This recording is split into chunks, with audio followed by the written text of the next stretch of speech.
Today is Tuesday, November 11th. Students continue to spend their nights in Crouse-Hinds to protest for diversity and transparency. Student Association creates a committee to see what issues they can help with, and it's Veterans Day. All that and more coming up next on SA Today.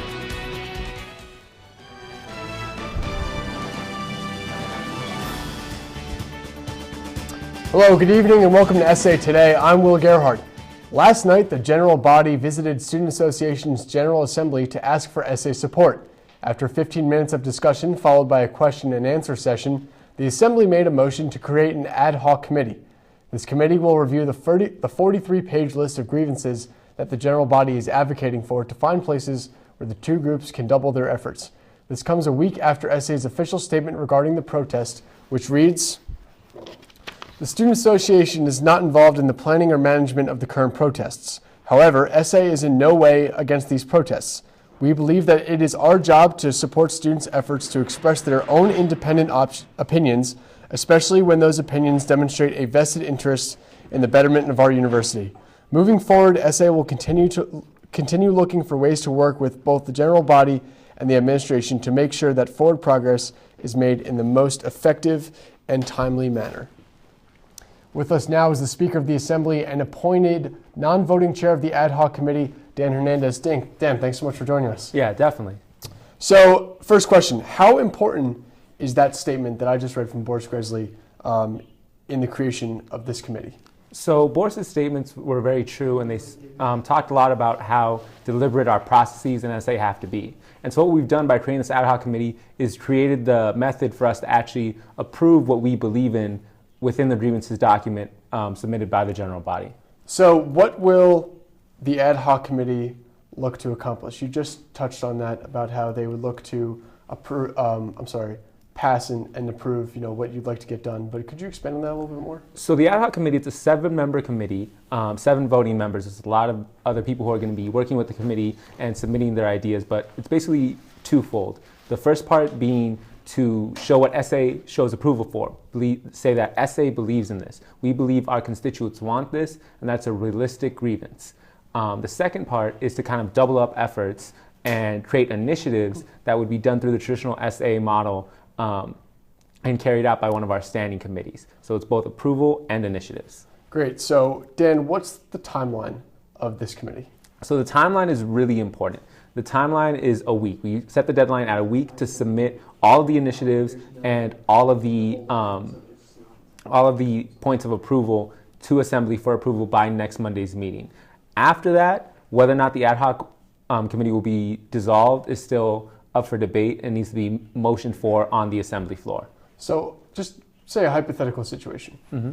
Say it extends beyond a week. What would happen then?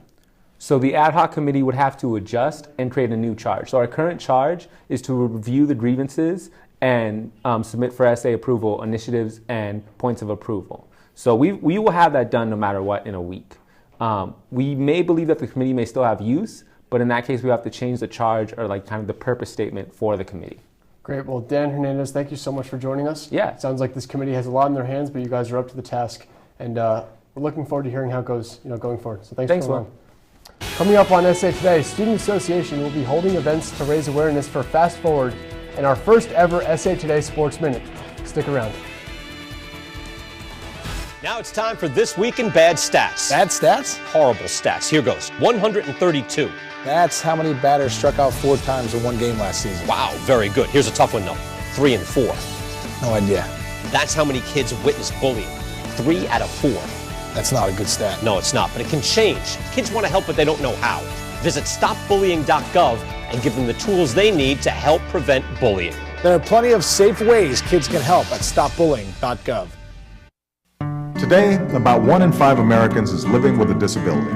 Over 50 million people, including many of our friends and neighbors, teachers and co-workers, heroes and leaders. 20 years ago, the Americans with Disabilities Act guaranteed every person the right to live, work, and participate fully in the American experience. We've come a long way since then, and we are committed to making even more progress in the years ahead. Visit disability.gov to see how you can help. So, I just moved in with this family, and it's embarrassing. The little one, he likes to go outside and crawl around in the giant litter box. I don't know what he's doing. I mean, I was born and I knew how to use the litter box. Look at that! That's disgusting! Oh, poop already! You're making me nervous. Oh, okay, I can't look at this anymore. I really hope he grows out of this, for his sake. Welcome to my block party. Glad you can make it. The only triple doubles you get come with fries. Last time you blocked someone, you were online. I can do this all day. Your moves are just gay. Using gay to mean dumb or stupid, not cool. Not cool. Not in my house, not anywhere. It's not creative, it's offensive to gay people. And you're better than that. Well, today is Veterans Day, and the university had several events throughout the day in honor of the men and women who serve our country. On the SU campus, the names of the nearly 6,800 veterans who have died since September 11, 2001 were read on the steps of Hendricks Chapel. Following the reading at Hendricks Chapel, there was also a 2-mile warrior run and a Veterans Day ceremony inside of Hendricks. SU released their plan to make campus tobacco-free by July 1st, 2015. The announcement came today in an email. In the email, they talked about focus groups that have been conducted over the past couple of weeks. Students will also be able to provide feedback on their website. The email came from university officials Eric Spina, Rebecca Reed-Kantrowitz, and the presidents of Student Association and the Graduate Student Organization. Well, fast forward, Syracuse has taken off this semester, but there is still a lot of confusion about what exactly the program is. So Student Association is doing what they can, though, to raise awareness for the Chancellor's campaign. Joining us now is Austin Golovsky. Austin, thank you so much for joining us again. Yeah, thank you so much for having me again. So Austin, what is SA doing to raise awareness for Fast Forward?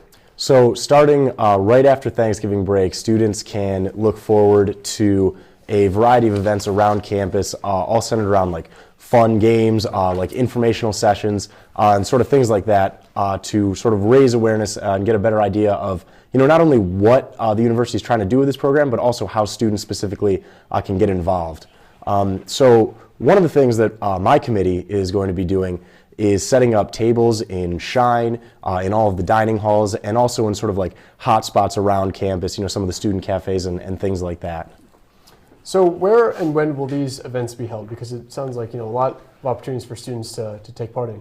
Yeah, absolutely. So like I said, we're going to get this started the first week returning from break. And students can, congregate. I know we're going to be tabling in Ernie. We'll be tabling in Graham up on the Mount, down in BBB at the Brockway Dining Hall, and also other spots around campus. We're looking into the library and things like that. At these actual tables, though, what some of the guys are going to be doing is we'll have like, mini putt, we'll have a bag toss, we'll have things like that so students can get active, have some fun, and of course, with competition comes prizes. So we will have some essay promotional giveaways and also some other giveaways from some of our on-campus reps for other organizations. So a lot of, like I was saying before, opportunities for students to not only get involved, but have fun and win stuff, and you have the locations around campus. So it will reach a wide range of the student body. Oh, yeah. Wherever they live and where they're located. So, Austin, what do you hope to accomplish with these events? Well, what I would really like to do is show that students can sort of have fun and be involved at the same time. I think that up to this point, Fast Forward has kind of been a very sort of vague idea. But what we are trying to do is get students very hands-on and sort of show them that it is not very hard to get involved and to voice their opinions. Another great example, another great opportunity is this coming Monday at 7:30 p.m. There will be a focus group held by the university where students can come in and actually directly talk to a board of administrators about some of the changes that they want to see. So this event upcoming at 7 o'clock on Monday, this is any student can go in and talk to any administrator about the impending changes at the university. Do they have to sign up for that? How does the system No, it's actually it's going to be totally open just to the general student body. The way that they are doing it is within Fast Forward there have been sort of work groups. One of these work groups is called the Undergraduate Excellence Committee, and we actually have students currently sitting on that committee, but they are sort of taking that Undergraduate Excellence Committee idea and bringing it to the general student body, opening it up, expanding it, turning it into a full-blown focus group. Anyone can attend and anyone can talk. Wow, well, Austin, thank you so much for joining us again. It's great having you on. Absolutely. Thank you so much, man. Of course. Coming up, SA Today's first ever Sports Minute and a very unfortunate spelling error. We'll be right back. I think someone at my friend's school has this Two thing interviews in one called show. We're killing it. autism. My friend's brother's son has autism.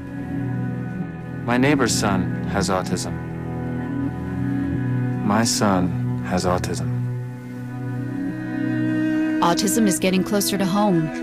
Today, 1 in 88 children is diagnosed with autism. That's a 1,000% increase in the last 40 years. Learn more at autismspeaks.org/signs.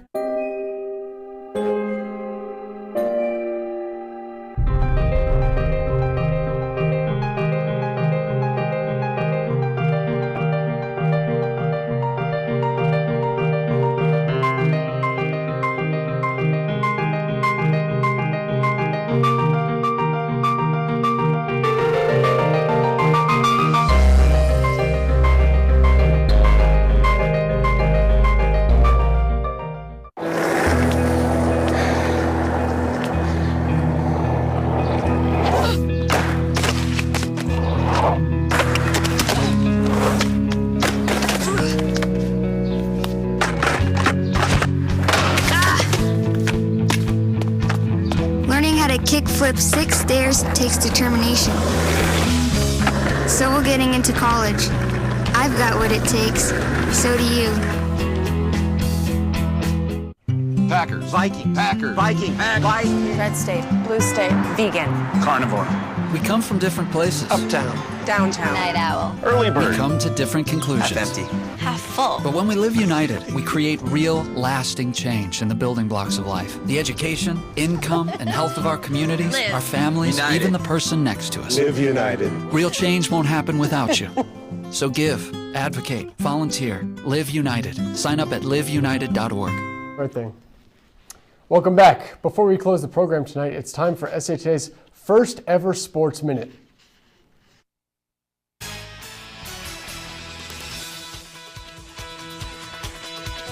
But first, before we go to sports, parts of the upper Midwest woke up to 1.5 feet of snow this morning.